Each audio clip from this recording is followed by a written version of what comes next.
नमस्कार, व्योम टीवी के पेज में मैं उमेश श्रीमान अपने सहयोगी संतोष कुमार के साथ कतरास की धरती में लिलौरी मंदिर के बगल में राजनीतिक अखाड़े में आपका स्वागत करता हूं। यूं तो कहा जाता है, बहुत पहले एक आपने कहावत सुना होगा कि पार्टियां बहुत सारी बनती है और उसका एकमात्र घोषणा होता है। घोषणा को सारांश में हम रख दे रहे हैं, हम आपके दिल में रखते हैं।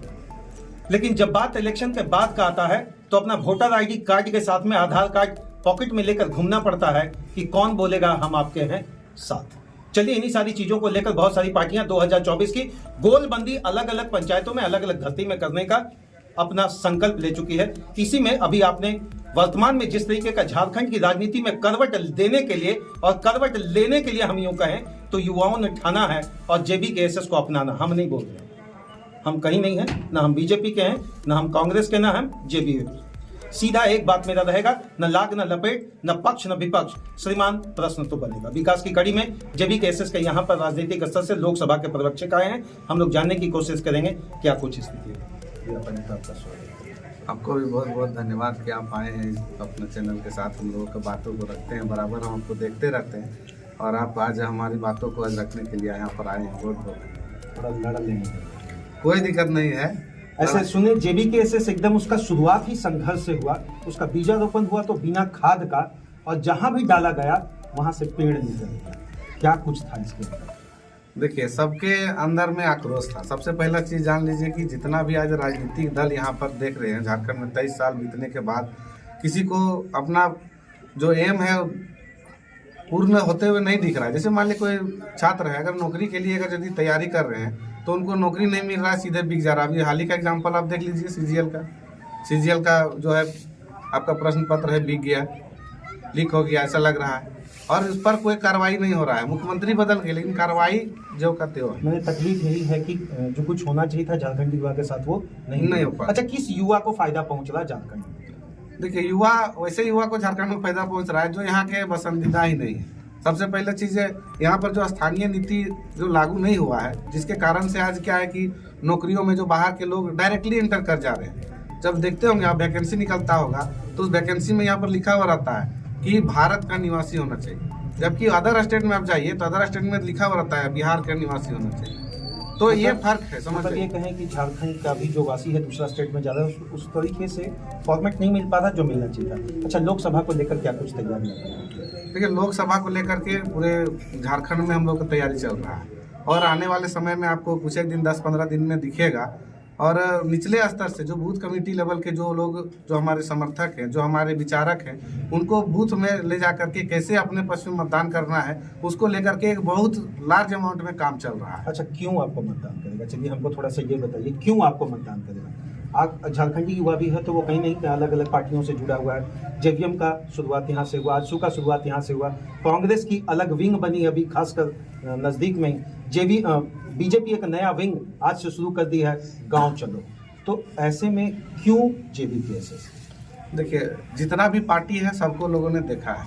आज झारखंड में कांग्रेस भी राज की है, जेएमएम भी राज की है, आजसू भी राज की है, बीजेपी भी राज की है और जो आज विलय हो गया जेवीएम वो भी राज की है। कहीं ना कहीं आप देख रहे होंगे, जेवीएम के रूप में नहीं लेकिन वो भाजपा के नेतृत्व में उन्होंने काम किया है। तो यहाँ पर जितने भी युवा हैं या स्थानीय लोग हैं, वो लोग देख चुके हैं कि आज तक 23 वर्षों में हमारा जो झारखंड के लिए जो परिकल्पना था, जो झारखंड अलग राज्य का जो सपना था, उसमें से 1% भी पूरा नहीं हुआ है।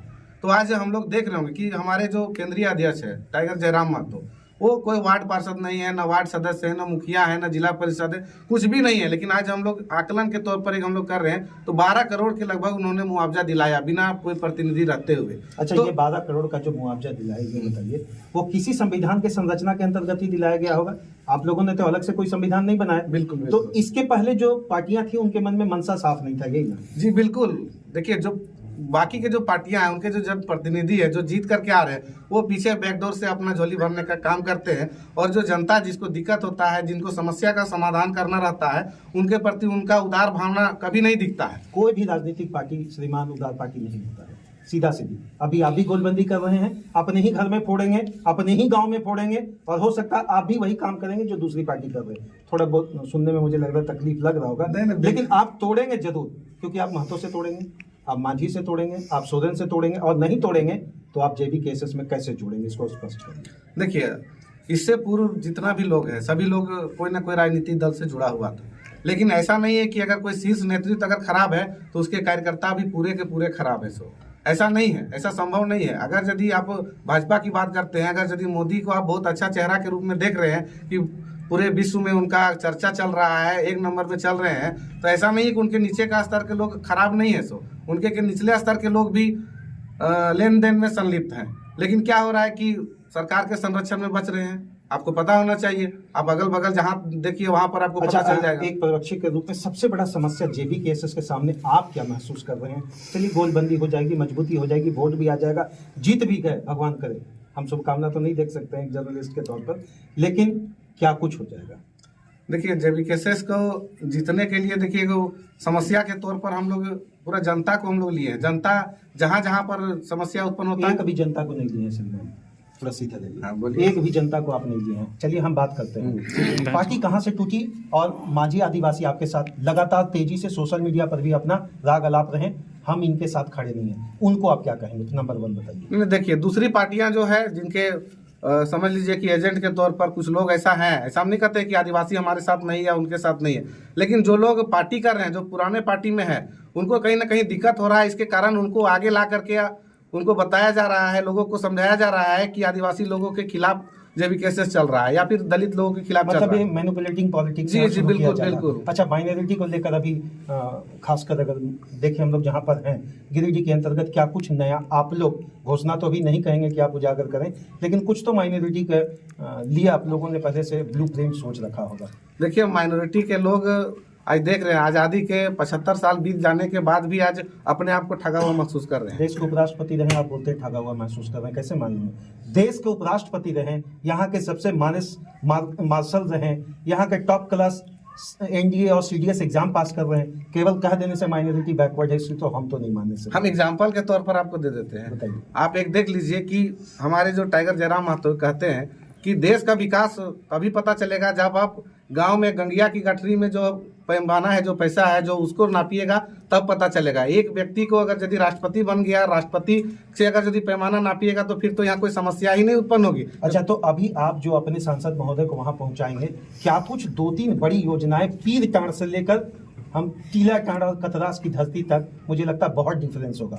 संसद बनने के बाद उनके लिए बहुत बड़ी चुनौती होगी, क्या कुछ आप कैसे मैनेज करेंगे इन सारी चीज़ों को? देखिए योजना तो बहुत सारी है, उस योजना पे हम नहीं जाएंगे, लेकिन समस्या जो है, समस्या को देखिए। आप यहाँ पर विस्थापन का नीति आप देख रहे होंगे, यहाँ पर कहीं नहीं पर चलता है। जहाँ पर अब जाइए, बागमारा जाइए, बेरमो जाइए, आप टुंडी में तो उतना ज़्यादा विस्थापन नहीं है, लेकिन बाकी जगह पर जहाँ विस्थापन का क्षेत्र है वहाँ विस्थापन का समस्या को देखने वाला कोई नहीं है। हम लोग महाराष्ट्र गए थे, महाराष्ट्र में देखें कि एयरपोर्ट बन रहा है, महाराष्ट्र में नया एयरपोर्ट बन रहा है, 10 किलोमीटर तक का लगभग एरिया को लिया गया है। वहाँ के जो विस्थापन जिन लोगों को किया गया है, उन लोगों को डायरेक्टली रूप से क्या वो एक 10 तल्ला मंजिला में एक मकान दिया गया है, फ्लैट दिया गया है, उनका पूरा टोटल विस्थापन का जो जितना भी मुआवजा है उनको दिया गया है। उसके साथ साथ उनके जो परिवार के लोग हैं उनको नौकरी दिया गया, तब उनको विस्थापन किया गया।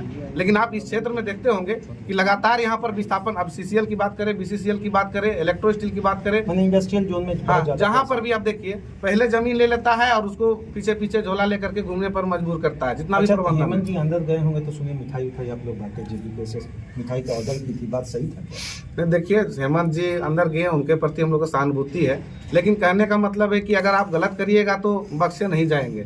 ये तो आपको पता भी होना चाहिए कि प्रभु एक तरफ सहानुभूति, एक तरफ मंच साझा नहीं करेंगे, लड़ेंगे, जेएमएम के खिलाफ एकदम लगातार गोलबंदी कर रहे हैं, हमको समझ में नहीं आ रहा, इसको थोड़ा सा क्लियर करिए, बता दें, जानना चाहिए। जी बिल्कुल बिल्कुल। देखिए सहानुभूति इसलिए हम कह रहे हैं कि आपको पता होगा कि ऐसा नहीं है कि ईडी और सीबीआई जो है जितना लोगों के पास जा रही है वो सिर्फ यूपीए और इंडिया गठबंधन के ही लोग हों। ऐसा भी बहुत सारा प्रतीत होता है कि जो एनडीए के लोग भी माल जमा करके रखे हैं, लेकिन उसके प्रति ईडी सीबीआई कुछ नहीं कर रही है। तो इसलिए हम कह रहे हैं कि उनको लगातार प्रताड़ित करके या फिर एक तरफा देख करके क्यों नहीं एनडीए के लोगों को ईडी और सीबीआई उनको उनके प्रति छानबीन करती है और उनको जेल भेजने का काम कर रही है। थोड़ा सा स्पष्ट बताएंगे, बहुत सारे लोग देखेंगे, हमारे व्यूअर भी जानना चाहते हैं। जेएमएम के मुखिया गए हुए हैं जेल, तो जेबी केसेस के पर्यवेक्षक थोड़ा मन से दुखी हैं या सुखी हैं या खुश हैं, थोड़ा जानना चाहिए। देखिए दुखी तो नहीं है, लेकिन इतना जरूर कहेंगे कि अगर यदि आप ऐसा काम करिएगा तो हम हो या आप हो या इस देश के राष्ट्रपति, अरे श्रीमान वही तो फिर आप आकर फंस गए। आप एक तरफ बोल रहे कि वो काम नहीं किए ईडी सीबीआई, कह रहे हैं कि वो काम करेंगे, और दूसरी तरफ आप बोल रहे हैं ईडी और सीबीआई उनके अपने एनडीए वाले के यहाँ नहीं जा रहा। इसका मतलब आप मान रहे हैं कि मुख्यमंत्री जी काम किए हैं गड़बड़ क्या? गड़बड़ किए होंगे तभी हम तो देखिए साक्ष्य के आधार पर बोलना होगा। इसका साक्ष्य हमारे मतलब पास, इसका मतलब ईडी सही काम कर रही है? बिल्कुल काम कर रही होगी, तभी तो हमको ईडी क्यों नहीं गिरफ्तार कर रही है, हमको ईडी क्यों नहीं नोटिस कर रही? क्योंकि हमारे पास माल आ जाएगा, वो अलग चीज है। तो फिर उस समय हम गलत होंगे। जिस दिन हमारे पास ईडी और सीबीआई पहुंचेगी उस दिन हम भी गलत होंगे, तभी हमारे पास पहुंचेगी। जयराम जी एक ऐसा चेहरा इन दिनों बन गए हैं, यूथ आइकन हम मान सकते हैं, लेकिन उनके साथ एक शब्द जोड़ दिया गया, कुर्मी जयराम महतो। हम इसको स्पष्ट आपके तरफ से जानना चाहेंगे, चूंकि अब आप लोग 14 का 14 मुझे नहीं तो कम से कम 5-6 जगह तो आप लोग गोलबंदी तैयार करेंगे। तो ये कुर्मी जयराम महतो वाकई कुर्मी जयराम महतो हैं या जयराम महतो हैं? नहीं देखिए, कुर्मी जयराम महतो तो खैर है ही नहीं। जयराम महतो सिर्फ जयराम महतो है, और सभी वर्ग सभी जाति के लिए इसलिए हम बता दे रहे हैं क्योंकि आप देखिए झारखंड जो है, झारखंड में लगभग 26% आबादी है कुर्मी लोगों का है। तो जहाँ पर भी जयराम महतो पहुँचते हैं वहाँ पर कुर्मी लोगों का आबादी दिखना नेसेसरी है, ऑटोमेटिक दिखेगा। आप देख लीजिए, कल गोमिया में सभा था, एक आदिवासी लड़के ने इतना अच्छा भाषण दिया, हमको लगता है कि 100 से 150 लोग झुमरा पहाड़ के नीचे, वहाँ पर आप देख रहे हैं लुगुपुर जो पहाड़ है, वहाँ रात्रि में 10 बजे 100 से 150 लोग वहाँ पर आदिवासी लोग ज्वाइन किए जेबीकेएसएस। तो आपको ये उनको मनसा ये क्लियर है कि ये कुर्मी का पार्टी नहीं है। एक अंतिम सवाल रहेगा, आपकी लड़ाई किससे है? जेएमएम वाली संगठन की पार्टी से या बीजेपी वाली संगठन की पार्टी से? एकदम इसको मुझे लग रहा है जो अभी वर्तमान तरीके से आप देख रहे हैं, जेएमएम मुख्यमंत्री साहब अंदर चले गए हैं और एनडीए के गिरफ्त में कहीं ना कहीं आपको गोलबंदी बहुत मजबूत ढंग से करना पड़ेगा। तो प्राथमिक लड़ाई आप किससे मान रहे हैं? देखिए, हमारी लड़ाई तो किसी से है नहीं, लेकिन फिर भी अगर यदि आप पूछ रहे हैं तो हमारी लड़ाई डायरेक्टली रूप से एनडीए से ही है। इसलिए एनडीए से है क्योंकि देखिए यहाँ पर जो झामुमो के जो या इंडिया गठबंधन की बात करें, उनके लोग धीरे धीरे बिखरते चले जा रहे हैं, आप देख रहे होंगे। हालांकि उनको मान मनोबल करके एक साथ लाने का प्रयास बराबर चल रहा है, लेकिन धीरे धीरे बिखरते हुए चले जा रहे हैं। और आने वाले दिन में जब लोकसभा चुनाव होगा, इंडिया गठबंधन के लोग भी जेबीकेएसएस के साथ खड़े दिखेंगे। ये हमारा आपके पूर्ण कुछ गिरिडीह धनबाद दोनों की जनता को क्या संदेश रहेगा आपकी तरफ से? देखिए, हमारा यही संदेश रहेगा कि जो लोकसभा क्षेत्र गिरिडीह लोकसभा हो या धनबाद लोकसभा हो या झारखंड में जहां भी हमारे पार्टी के जो उम्मीदवार जो आएंगे, उनको अगर यदि आप, हम ये नहीं कहते कि उसका पैमाना आप तय करें कि वो कैसा होगा, लेकिन आपको ये दिखना चाहिए कि अगर यदि आप 23 साल में किसी को वोट दिए और आपका परिकल्पना पूर्ण नहीं हो पाया है, आपका सपना नहीं पूर्ण हो पाया है, और कहीं ना कहीं अगर सरकार आपके दिशा में नहीं चल रहा है, तो आने वाले नए विकल्प को आपको चुनना मजबूरी है। नहीं अगर चुनिएगा तो आने वाले फिर 10 साल 20 साल वैसा ही चलेगा और किसी को कुछ होने वाला नहीं। बहुत बहुत धन्यवाद श्रीमान। एक बात तो हम सीधा कहेंगे, जेबीकेएसएस गूगली के चक्कर में नहीं है, नॉकआउट के चक्कर में। एकदम स्पष्ट ये चाह रही है कि हम इस तरीके से गोलबंदी करें, चाहे वो भाजपा के हों, जेएमएम के हों, कांग्रेस का है, हमारी गोलबंदी के सामने कोई टिकेगा नहीं। स्पष्ट, हम आपको ज़्यादा लाग लपेट हम नहीं करते हैं प्रभु, लेकिन नॉकआउट करने में जो समस्या आएगा, इनके समक्ष इस बात को हम रख दे रहे हैं। श्रीमान, दलगत जात और जातिगत की जब बात उठती है तो धर्मनिरपेक्ष का तो चोला 42वें संशोधन से हमको मिल गया जरूर, लेकिन आज भी राजनीति धर्म पर होती है। आप महतो पर करें, आप सोरेन पर करें, आप आदिवासी पर करें, आप शर्मा पे करें, आप सिंह पे करें, आप किस पे करें मुझे पता नहीं, लेकिन एक चीज़ तो जरूर कहेंगे श्रीमान, सवाल तो बनेगा। हम तो पूछेंगे कि स्टेटमेंट से लगातार मैंने पूछा है, चाहे जेबीकेएसएस के जयराम महतो, चाहे भाजपा के बाबूलाल जी, सवाल तो बनेगा कि आप लोग किस तरीके से घोषणा पत्र में लिखते हैं। अंतिम एक स्टेटमेंट के साथ खत्म करेंगे। श्रीमान, एक रिक्वेस्ट रहेगा मेरा पर्सनल, हम भी मान के चल रहे हैं कि झारखंड का ही बच्चा है, पानी यहीं का पी रहे हैं, घोषणा पत्र में ऐसा सेंटेंस ना मेंशन हो कि बाद में आपके लिए, हम लोग के लिए एक तो बढ़िया लॉलीपॉप बन जाए। नहीं, देखिए, उसका हम लोग बिल्कुल ध्यान रखेंगे, और जो भी घोषणा पत्र होगा यहाँ के हित के लिए होगा। यहाँ के जो स्थानीय, जो मूलवासी, आदिवासी, जो हरिजन है, दलित है, जो भी लोग हैं, उनके हित में जो होगा वही घोषणा पत्र होगा। और ऐसा कभी हम लोग यही नहीं चाहेंगे कि आने वाले समय में आप ही फिर उसी घोषणा पत्र पर सवाल करें जो आज इस सरकार के साथ हो रहा है। धन्यवाद। मुझे तो अपनों ने लूटा, गैरों में कहाँ दम था, यही जेबीकेएसएस का नारा था। आज नहीं कल पानी इनको फिर मिलेगा। श्रीमान, किस तरीके से देखते हैं 2024 का चुनाव में? श्रीमान, जहाँ मिलेंगे हम तो सवाल पूछेंगे। जय हिंद।